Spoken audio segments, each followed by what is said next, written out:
जादुई पंखा। बहुत समय पहले एक गांव में दिनेश नाम का एक व्यक्ति रहता था। उसकी एक दुकान थी जिसमें वो फैन, टीवी, मिक्सी वगैरह रिपेयर करता था। उसका एक बेटा था जिसका नाम राजू था। राजू को रिपेयरिंग में बहुत दिलचस्पी थी, इसलिए वो अपना ज़्यादा समय अपने पिताजी की दुकान पर ही गुजार देता था। दिनेश की एक बेटी भी थी जिसकी शादी की उम्र हो चुकी थी। उसके पास पैसों की तंगी होने के कारण वो अपनी बेटी की शादी नहीं करवा पा रहा था। ये बात राजू भी जानता था। एक दिन राजू, ये पुराना पंखा जाकर शहर में बेच दो और जो भी पैसे मिले उससे तुम कुछ ना कुछ खरीद लेना। बेटा, जब भी तुम मुझसे कुछ मांगते हो मैं तुम्हें कोई ना कोई चीज़ बेचने के लिए कह देता हूँ और उस पैसों से कुछ ना कुछ खरीदने के लिए कह देता हूँ। तुम इस बात का बुरा मत मानना बेटा, तुम्हें पता ही है हमारे घर की हालत कैसी है। कोई बात नहीं पिताजी, मुझे पैसों की ज़रूरत नहीं है। जब मुझे ज़रूरत होगी तो मैं खुद ही मांग लूँगा। राजू अपने पिता को ये बात कहकर वहाँ से पंखा लेकर चला जाता है। राजू गांव के रास्ते से जंगल में से होकर शहर जा रहा था। तभी जंगल में उसे एक पंछी पड़ी हुई नजर आई। राजू ने तुरंत पानी लाकर उस पर पानी छिड़का और उसको पानी भी पिलाया। तब उस पंछी को होश आया और वो हवा में उड़ने लग गया। धन्यवाद भाई, तुमने मेरी जान बचाई। बोलो, इसके बदले मैं तुम्हें क्या दे सकता हूँ। राजू ने अपने घर की हालत उस पंछी को बताई। अरे भाई, मैं तुम्हें सोना बना के तो नहीं दे सकता, पर उस पंखे की मदद से तुम उड़ सको मैं इतना कर सकता हूँ। और इस पंखे के साथ तुम्हारा दिल करे तो तुम मेरे साथ चलो, मैं तुम्हें स्वर्ण लोक दिखाऊंगा। ये बात सुनकर राजू खुश हो गया और उस पंखे को उल्टा पकड़ लिया। तो फिर क्या था, वो पंखा घूमने लगा और हवा में उड़ने लगा। फिर राजू उस पंछी के पीछे उड़ने लगा। फिर क्या था, देखते ही देखते वो नदियाँ, नाले, पहाड़, पर्वत सबके ऊपर से निकल गए। आखिरकार राजू उस पंछी के साथ एक जगह पे उतरा। वहां पे सोना ही सोना था। तुम्हारा जितना दिल करे तुम उतना ले लो, हमें यहाँ से जल्दी जाना होगा। यहाँ पर ज़्यादा देर रुके तो हमारे लिए अच्छा नहीं होगा। मुझे मेरी दीदी की शादी के लिए और मेरी गरीबी दूर करने के लिए जितना मिले मेरे लिए उतना ही बहुत है। मुझे ज़्यादा की लालच बिल्कुल नहीं है। इतना कहकर राजू ने एक सोने की थैली उठा ली। फिर वो वहाँ से चले गए। फिर वो हवा में उड़ने लगे और उड़ते उड़ते फिर वही जंगल में वापस आ गए। उस पंछी को प्रणाम करके राजू अपने घर की तरफ वापस जाने लगा। घर लौटकर राजू ने जो उसके साथ हुआ उसने अपने घर वालों को वो सब कुछ बताया। फिर वो जो सोना मिला था उसको बेचकर जो पैसे मिले उस पैसों से दिनेश ने अपनी बेटी का बहुत धूमधाम से विवाह कराया। राजू की माँ अपने पेट में कोई भी बात नहीं छुपा सकती थी। शादी में दूर के रिश्तेदारों में एक औरत, भाभी, बेटी की शादी में बहुत पैसा खर्च किया है। बड़े धूमधाम से शादी कराई है आपने। बुरा मत मानना, मैंने आपसे ये पूछा। आपने कुछ जमीन जायदाद बेची है क्या बेटी की शादी के लिए? तभी राजू की माँ ने उस पंछी वाली सारी बात उसको बता दी। तभी उस औरत ने अपने लालची पति राजेंद्र को सब कुछ बता दिया।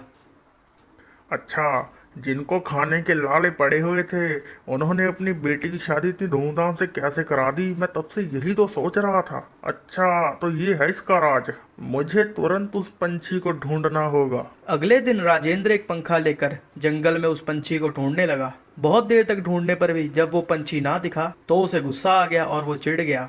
तभी उसने एक जाल बिछाया और उसमें कुछ फल डाल दिए और वहां से चला गया। अगले दिन जब वो लौटा तो उसने देखा उस जाल में एक पंछी फंसा हुआ है। हे मानव, मुझे बचाओ। तुम्हें जो चाहिए मैं तुम्हें वो दूंगा, तुम बस मुझे यहाँ से बचा लो। अरे जानते हो मैं तुम्हें कितना ढूंढ रहा था।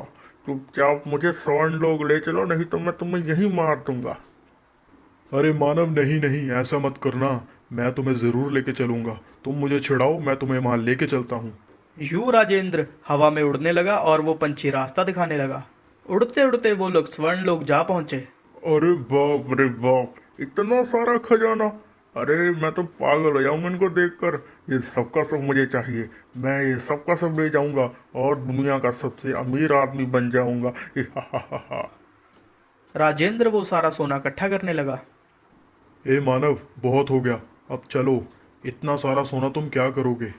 बहुत ज़्यादा समय हो गया है और इतना ज़्यादा यहाँ पे रुकना हानिकारक है। सही नहीं है यहाँ पे इतना ज़्यादा रुकना।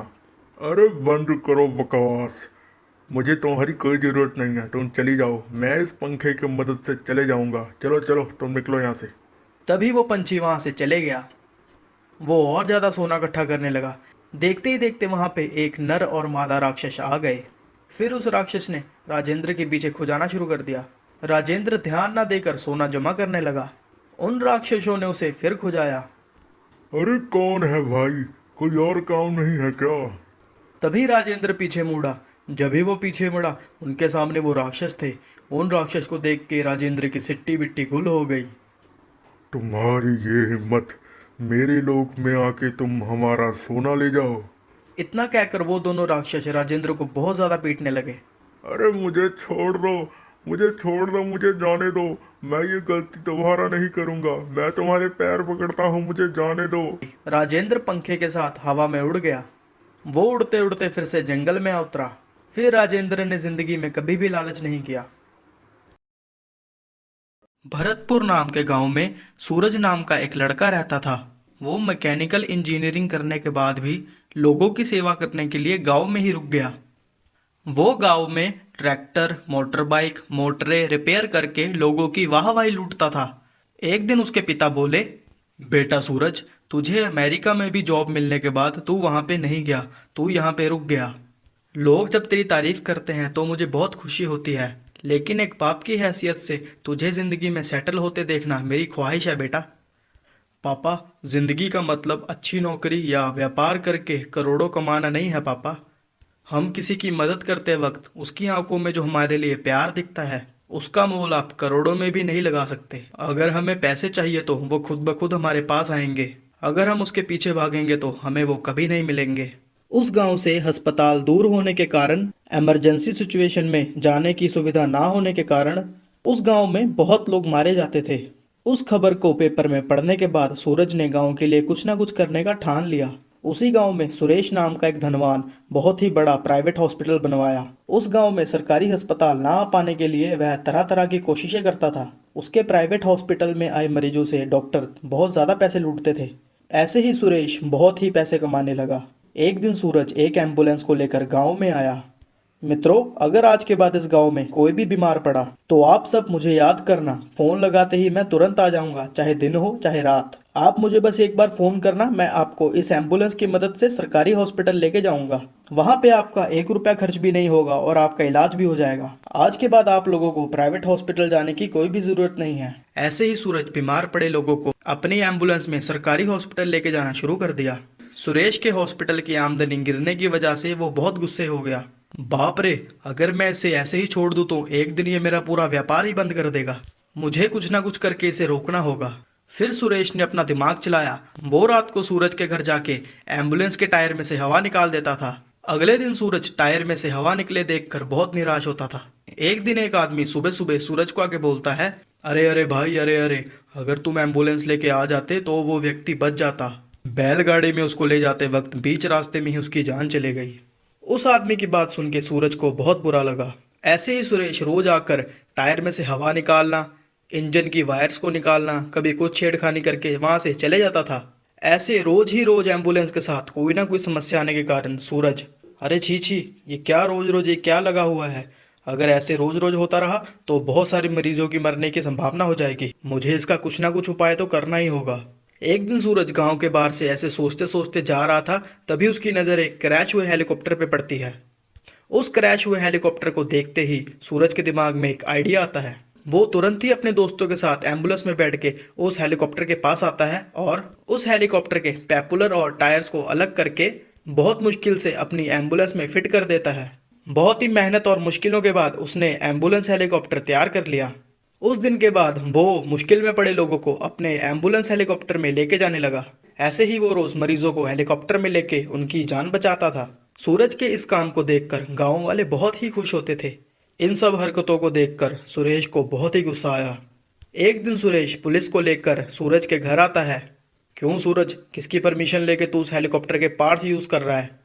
वो सेंट्रल गवर्नमेंट की प्रॉपर्टी है। एसआई साहब, मैं कोर्ट से ऑर्डर लेके आया हूँ, आप तुरंत ही उस हेलीकॉप्टर को सीज कर दीजिए। उस घटना के बाद सूरज बहुत उदास हो जाता है। एक दिन स्कूल से आ रही सुरेश की बेटी को अचानक कहीं से सांप निकल के काट लेता है। उसको अस्पताल ले जाने के बाद डॉक्टर बोलता है, सर ये बहुत ही जहरीला सांप लगता है, इसकी दवाई हमारे हॉस्पिटल में नहीं है। आप जितनी जल्दी हो सके इसको सरकारी हॉस्पिटल लेके जाइए, वहाँ पे इसकी ज़रूर कोई ना कोई दवाई मिल जाएगी। डॉक्टर की बातें सुनकर सुरेश हड़बड़ा जाता है और वो जल्दी भागकर सूरज के घर जाता है। सुरेश फिर सूरज को बोलता है, सूरज भाई, मैंने बहुत बड़ा पाप किया। मेरी बेटी को ऐसे ऐसे सांप ने काट लिया है और उसको सरकारी हॉस्पिटल लेके जाना है, तुम मेरी मदद करो। तो सूरज ने जल्दी जल्दी सुरेश और सुरेश की लड़की को लेकर सरकारी हॉस्पिटल पहुंच जाता है।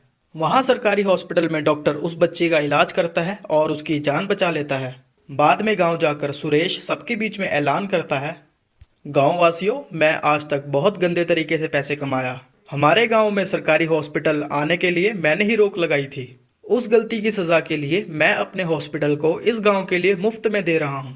आज के बाद आप लोगों को चिकित्सा के लिए कहीं और जाने की ज़रूरत नहीं है। जो भी खर्चा होगा वो मैं ही उठाऊंगा।